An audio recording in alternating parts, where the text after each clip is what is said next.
जय श्रीमन नारायण।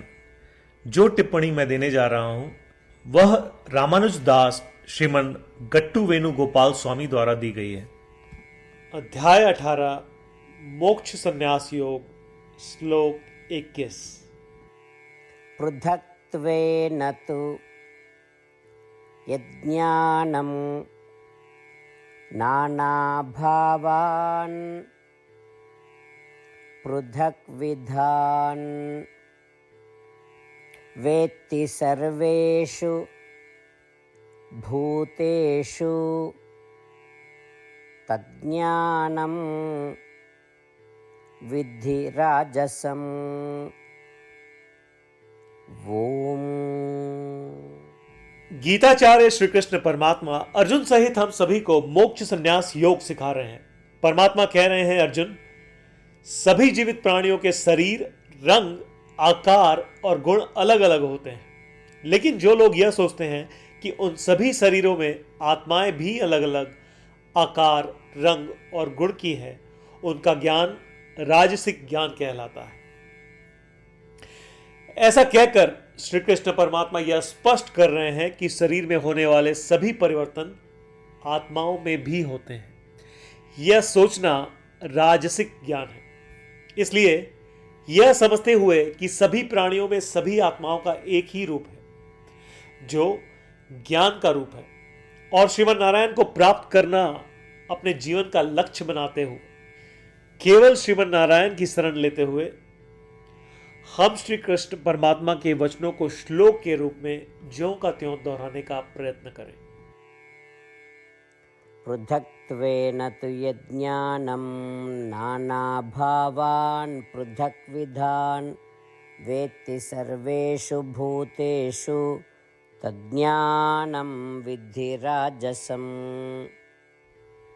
श्रीमद् भगवद गीता का संपूर्ण सार श्री कृष्ण परमात्मा द्वारा अध्याय 18 श्लोक 65 से 70 में 8 कार्य करने के लिए दिया गया है। श्री कृष्ण कहते हैं, मुझे वे लोग पसंद है जो इन 8 बातों का पालन करते हैं। मैं उन भक्तों की हर प्रकार से रक्षा करूंगा।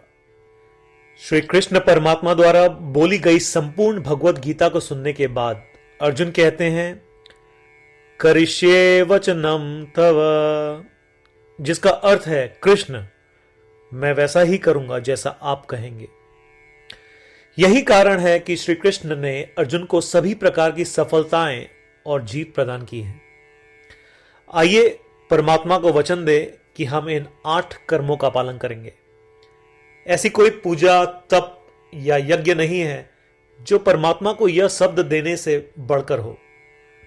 मैं कहूंगा कि ये 8 प्रतिज्ञाएं हमें करनी चाहिए। कृपया आप सभी इन्हें अपने दिल और दिमाग में सोचें। इस प्रकार श्री कृष्ण को अपना वचन देते हुए आइए हम सभी श्री कृष्ण के सुंदर चेहरे को खुशी से चमकते हुए देखें और आनंद का अनुभव करें। जय श्रीमन नारायण। ये है हमारे 8 वचन। हमारा पहला वचन, हे श्रीमन नारायण, जैसा आपने निर्देश दिया मैं हमेशा आपका ध्यान करूंगा और आपके बारे में सोचूंगा। हमारा दूसरा वचन, हे श्रीमन नारायण, जैसा कि आपने सलाह दी मैं हमेशा आपका भक्त रहूंगा। हमारा तीसरा वचन, हे श्रीमन नारायण, मैं अपने सभी कार्य आपकी सेवा के रूप में और आपकी संतुष्टि के लिए करूंगा। हमारा चौथा वचन, हे श्रीमन नारायण, जैसा कि आपने अनुसरण करने के लिए कहा था, मुझे पूरा विश्वास है कि मैं आपका हूं और मैं हमेशा अपने हाथ जोड़ूंगा और आपको नमस्कार करूंगा। हमारा पांचवा वचन, हे श्रीमन नारायण, मुझे आपके शब्द मामेकम शरणम व्रज याद आते हैं जो आपने सिर्फ और सिर्फ आपको ही समर्पण करने को कहा था। श्रीमन नारायण, मैं केवल आपके प्रति समर्पण करता हूं। हमारा छठा वचन, हे श्रीमन नारायण, मुझे आपके शब्द मां शुचः याद आते हैं कि आप हमें शोक न करने का आश्वासन दे रहे हैं, मैं अब शोक नहीं करूंगा। हमारा 7वां वचन। हे श्रीमन नारायण, आपने हमारे लिए श्रीमद् भगवत गीता देकर हम सभी पर कृपा की है और आशीर्वाद दिया है। मैं कम से कम एक श्लोक पढ़ने या सुनने का वादा करता हूं। हमारा 8वां वचन। हे श्रीमन नारायण, आपने सारी मानवता को गीता प्रदान की। मैं गीता में आपके दिव्य शब्दों को उन भक्तों तक फैलाने का प्रयास करूंगा जो गीता से अपरिचित हैं। हमने अभी अभी परमात्मा को 8 वचन दिए हैं। प्रतिदिन श्रीमन नारायण को यह वचन देना कि हम वैसा ही करेंगे जैसा वे कहेंगे, अपने आप में एक महान पूजा है। आइए हम उसे अपने अटल विश्वास के साथ अपना वचन दें।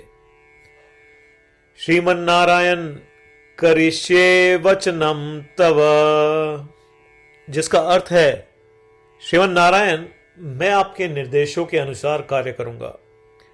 सर्वम श्री कृष्णार्पणमस्तु।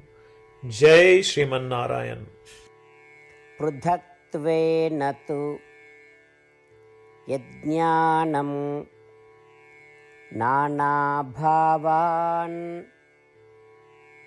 पृथक्विधान् वेत्ति सर्वेषु भूतेषु तज्ज्ञानं विद्धि राजसम्।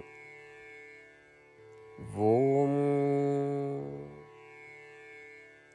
पृथक्त्वेन तु यज्ञानं नानाभावान् पृथक्विधान् वेत्ति सर्वेषु भूतेषु तज्ज्ञानं विद्धि राजसम्।